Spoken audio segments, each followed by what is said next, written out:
going to take me a while to come back. I just kind of soared out of that. That was awesome. Oh, that was so good. Well, good morning. I'm coming back. I'm here with you.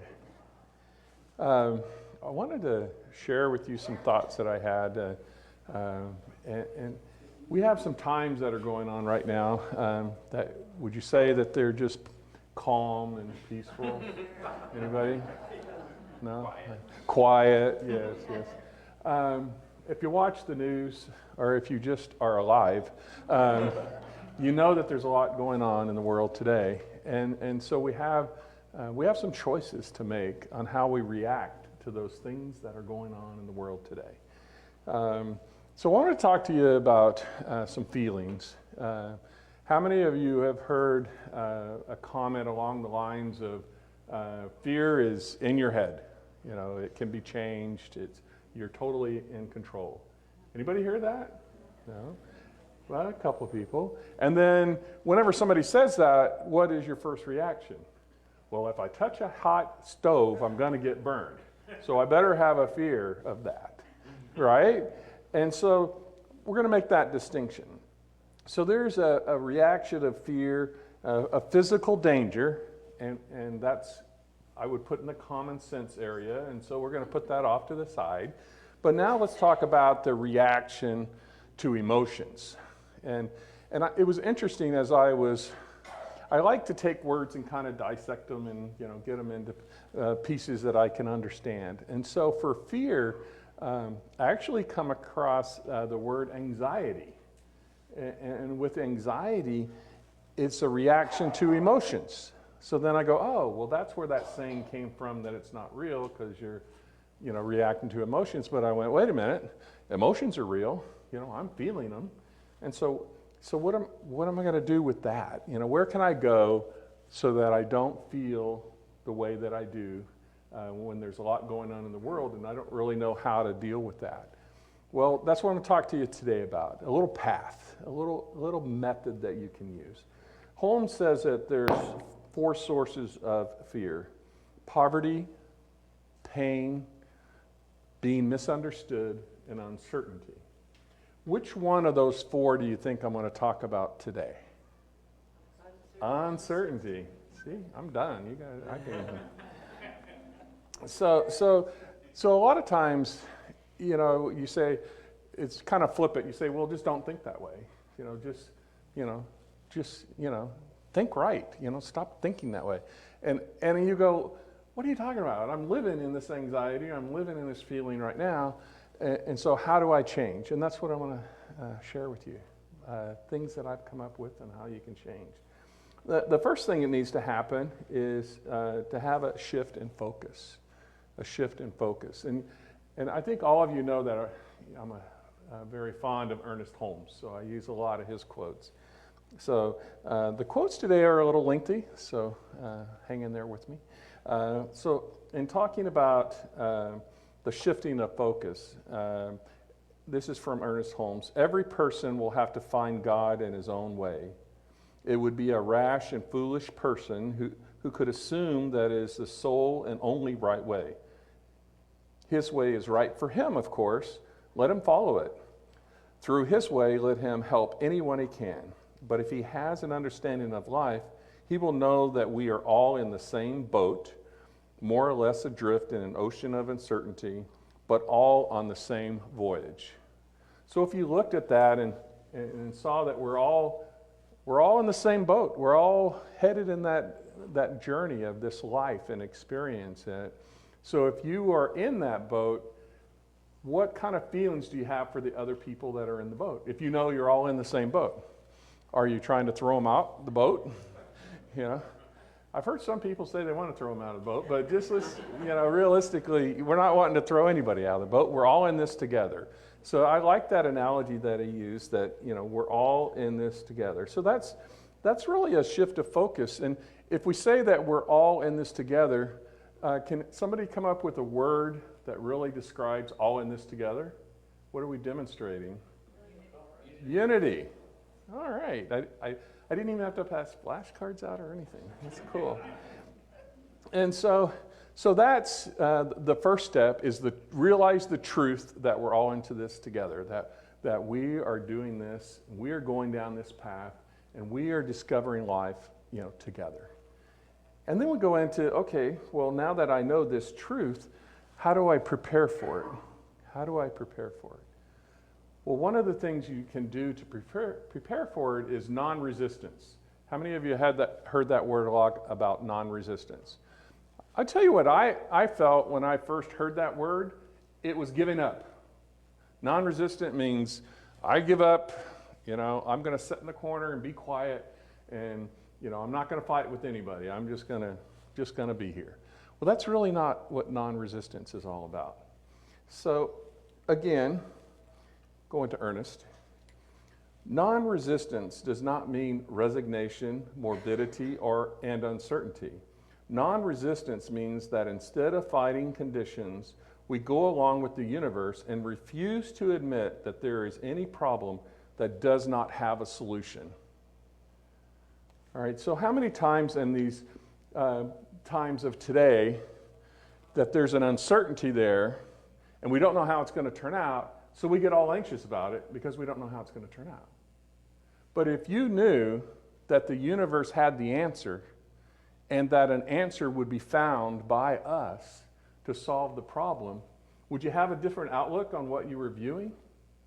I think you would. I think you would. And so if you had that viewpoint and you go, okay, well, I'm going to change the way that I view things, and I know that there's a solution out there. I may not know what it is. A thing that I've used in my classes before, which I like, is that everything on the earth today, everything was there in the beginning. All the minerals, all of everything that was there. But whenever we first started out, what do we have? We had the cavemen and the clubs and beating people over the head and square wheels, and we had all of that stuff. And we progressed on through till today. We have going into space, and we have airplanes and automobiles, and we have all of this technology, but there wasn't anything introduced into the earth that wasn't already there for these things to happen. But what did happen? What happened was our intelligence and our ability to use the laws that have been there all along.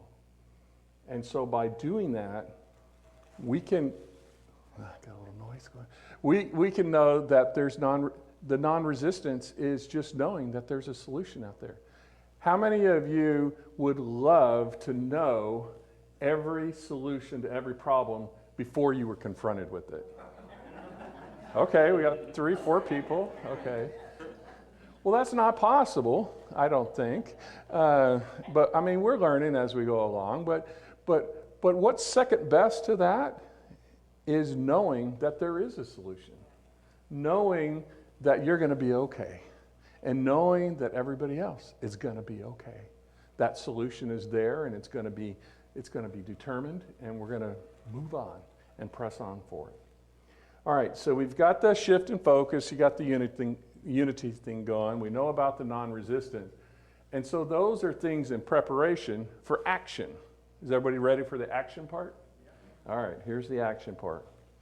And the action part is affirmative thought. And again, we'll go to Ernest Holmes. As we learn to think affirmatively, if we have more hope than despair, more faith than fear, more of the sense of security than uncertainty, more peace than confusion, gradually these new thought patterns, new habit patterns will take over when firmly rooted.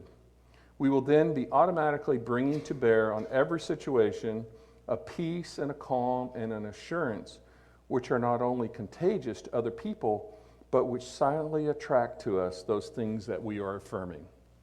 And the first thing I thought about when I read that was, if you smile at somebody, what happens? They smile back. I mean, anybody over here, I'm going to smile at you? Okay. All right. One person not smiling? No. So it's a reaction, And so if you can affirm peace and stand in peace and represent peace, then what's the chance that somebody's going to pick up on that? It's very good. If you are kind to somebody, what is the chance that that kindness will be appreciated and also will trigger in that person to return kindness, not necessarily to you, but maybe to somebody else? So as you develop these pieces of consciousness, then you're making the world better for yourself. And then what happens though is like, okay, well, if I have love and faith, is there any room for fear? Is there any room for fear in your mind if you are full of love and have faith and know that the solution is out there? No, there's no room. There's no room in there. But what happens is, I equate our habits like walking the same path, a trench. You know, you start walking out like in hiking trails. You know, you start out and everybody's walking on the trail and you're walking on the trail. And so initially, the first time through, there's grass and it's kind of hard to see the trail, but you keep walking it. And then dirt gets eroded because you keep walking it and you keep walking it. And over, you know, my 21 years of walking the path, it's gotten pretty deep, you know. And so the deeper it gets, the harder it is to get out of it. And so it takes a lot of work. So if you want to be in a place with peace and love and all of those conditions of affirmative thought, you have to stick with it, because it's going to, the easy stuff, meaning dropping back into the world that the world's coming into it, and if that person does this, then, you know, there's no hope for us. All of the doomsday type stuff, it's easy to fall back into that, you know. How many of you have had an exercise program that for New Year's, that was your resolution, and it lasted till January 2nd? Anybody? Anybody? Okay, a few people. All right, and if you're really a diehard, you know, it might last till February, right? But there are some people that said, I'm going to do this. This is what I want to do. And they keep doing it, and they recognize the one big thing. It's different. It's not going to feel comfortable. It's not going to be something that's in your normal routine. Because until you keep doing it, you're going to keep falling in this other trench, this other path.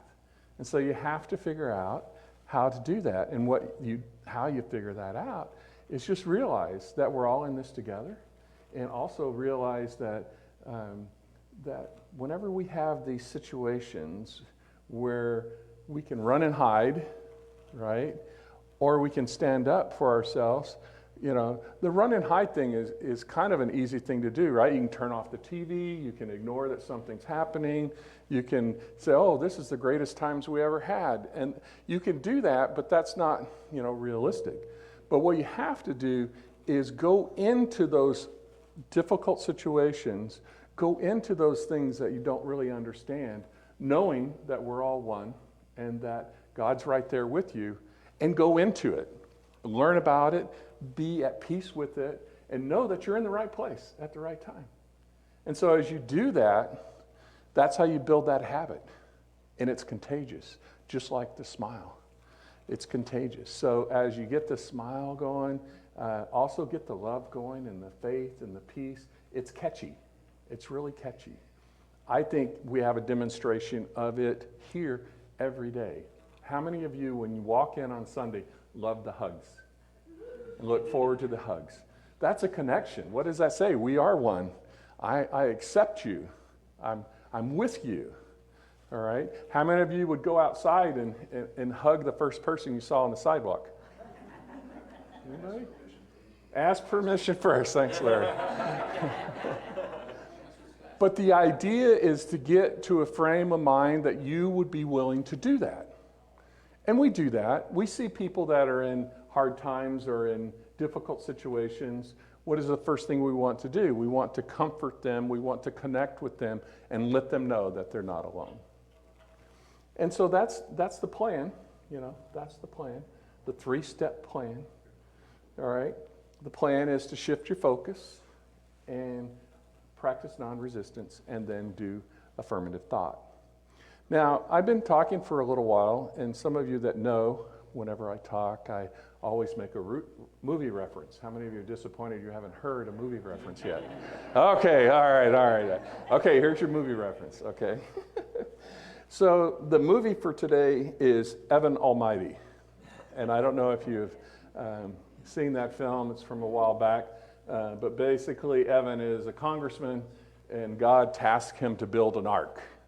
And so that kind of was didn't go over well in Congress, and really didn't go over well in the whole public. They were making fun of him as he built this ark. And so one of the things that happened is he had a wife and 2 kids, and the wife left him. They said, okay, this is not working for me, and so I'm going to leave. So she went, and they went and had dinner at a diner. And I haven't found the name of the diner, but I'm going to keep looking for it because God was there. And so God was there, and he talked to the mom, and this is what he said. And I'm deliberately going to go slow on this for emphasis on the words. And so God says, let me ask you something. If someone prays for patience, you think God gives them patience? Or does he give them the opportunity to be patient? If he prayed for courage, does God give him courage? Or does he give him opportunities to be courageous? If someone prayed for the family to be closer, do you think God zaps them with warm and fuzzy feelings? Or does he give them opportunities to love each other? And so, for me, it makes me ask the question. So whenever I have something that comes up on the TV or in general conversation or whatever the hot topic of the day is, I look at that and go, what is in there for me to learn?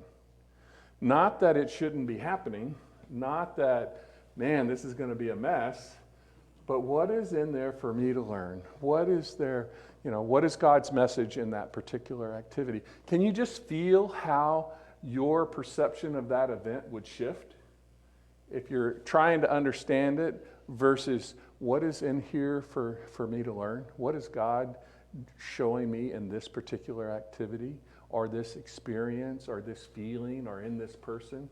If you looked at it from that perspective, you'll get those answers. And you won't be blocked out by all the different things that you see in the news. And, oh, this was said and that was said. Oh, this is ridiculous what this was. You break through all of that stuff and go, what is the message? What is the message for me? And it was, I'll end here with the end of the movie. It's movies, so they really take liberty on things. So the ark was built, and they had a little shower of rain, and so Evan's like, oh, it happened, and then it stopped. It was like a 5-minute rain shower, and then it was over. But what had happened in the movie was there was rain up north of a river, and the dam faltered and broke through, and all the water came through from the dam, so everybody jumped on the ark to be saved, and they were, and I don't know the path that's possible, but it went right to Congress and stopped right in front of the Congress. So I haven't looked on a map to see if that was imagination or not, but anyway, it was fun. But anyway, so at the end of the movie, God asked Evan, his lesson is learned type thing. God asked him, how do you change the world? How do you change the world? And his response, Evan's response, one single act of random kindness at a time. And they kind of played on the ark, A-R-K, act of random kindness, which was pretty cool. He drew that in the sand, so a lot of analogies that were fun there. But anyway, it is a lesson to be learned, and all that's encapsulated on everything that I've been telling you can come forth in that random act of kindness that you show for another person. Can everybody see that? Yeah. It's non-resistant. It's love. It's all of the God qualities coming forth. And it's affirmative thought. When you do a random act of kindness, what are you doing? You're doing something to benefit somebody else. Not yourself, but somebody else. I think that's why they throw the word random in there, because it's not one of those, well, if I give $100, I'm going to have some special blessings going on here. It's not that. It's those acts of kindness When a family's in despair and people come to help, when a community's in despair and people come to help, or even an individual. You know, there's individuals that need to hear us say hello to them. There are individuals that need us to say, give them a hug. You know, those individuals are out there, and those acts of kindness go a long way. And we don't ever know. We don't ever know the benefit of our actions. We just know that we're doing the right thing. I want all of you to know that with a path of knowing that God is all there is, knowing that there's a solution out there, and knowing that if you think love and peace and you move in that direction, you're on the right path. You're on the right path, and you will know more love than you can ever experience. I also want all of you to know that we're all in this together, and you are never alone, and you are always loved. And so it is.